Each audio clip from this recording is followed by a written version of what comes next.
Hey everybody, welcome in. We are here for another night of TPI Talk Nightly News Edition. I'm Managing Editor Santana Wood alongside staff writer Amy Passaretti. First time co-hosting together, so bear with us. Well, we did do one when you were social distancing, but True. first one side by side, and now that we've switched format, so just bear with us, but welcome. How are you tonight? I'm good. How about you? I'm good. We've got lots of news to talk about tonight, especially over in Elmore County. HGTV actually picked Wetumpka for their hometown takeover series, which we're all very excited about. Huge news over there, so we will get all into that tonight. Also, an arrest was made in connection to the shingle dumping that went on in Tallapoosa County. Got some new administration and changes happening over in Tallahassee City Schools.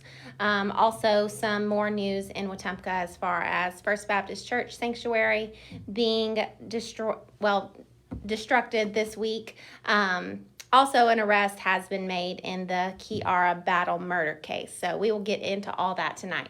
That sounds pretty good, yeah. We will kick things off with some coronavirus numbers, as we always do. And there have been 7,982 new COVID-19 cases confirmed in the state since our show last week. That's a total of 46,424 confirmed cases across the state since March 13th. As far as our local counties, Tallapoosa County added 43 new cases since last Wednesday, coming to a total of 606 since the beginning of the pandemic. Coosa County also saw a little bit of an increase, added 5 new cases in the last week, now at 60, and Elmore County is still seeing that biggest spike over there. Yeah, so that's 975 total cases and 600 new in the last 2 weeks. Yeah, so quite an increase in Elmore County. Those continue to grow across the state as well. We do also want to go right into our big news in Elmore County. Yeah, so, as Santana mentioned earlier, big news in Wetumpka. I know they're excited. We're excited for them. HGTV has chosen them for their hometown takeover.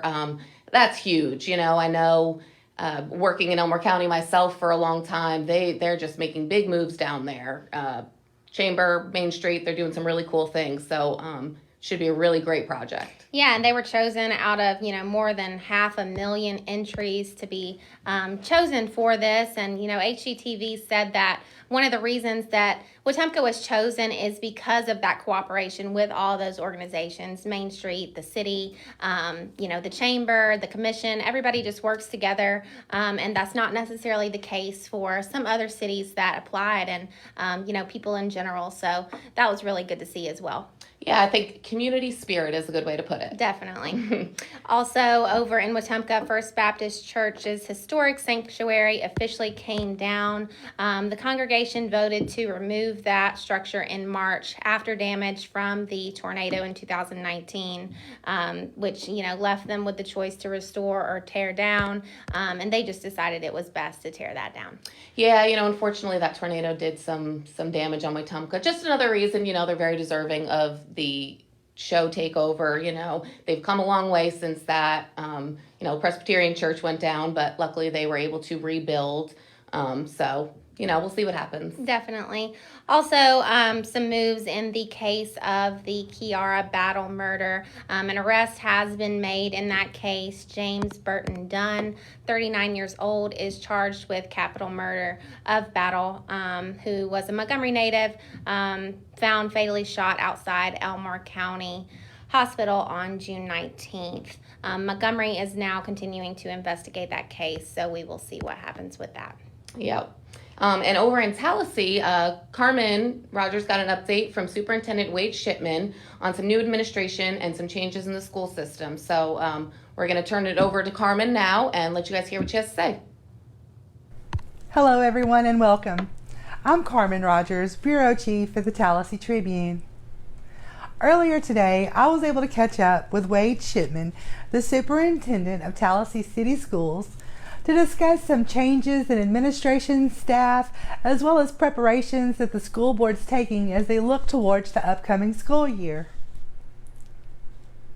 Hey Carmen, we've been busy here in Tallahassee making personnel decisions for the district. Recently we've hired 2 new principals for our system. At Tallahassee High School, we have Mr. Chet Stewart, a longtime assistant principal, who was promoted to the principalship. And at the middle school, Southside Middle School, we've hired Mr. Tim Collier from Elmore County. And he's also a longtime assistant principal, except for, not for us, but from the Elmore County system. So we're excited for that new leadership, and we wish them the best of luck as they move forward. Just today, we are actually having a task force meeting to meet up with several of the leaders and some members of our community to discuss the reopening of school and some of our procedures that we're going to put in place.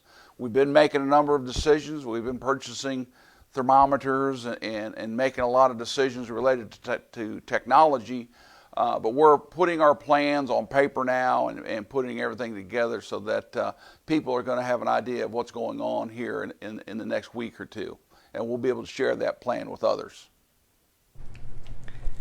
Be sure to follow the Tallahassee Tribune for those updates. That's all for now. Until next time, I'm Carmen Rogers reporting for Tallapoosa Publishers.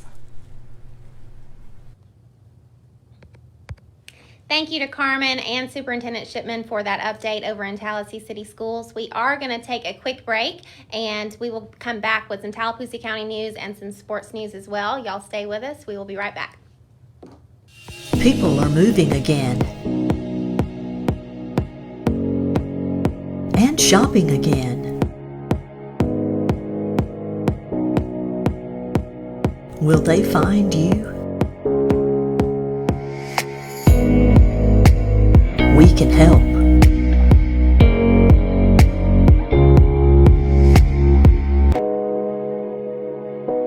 TPI Digital.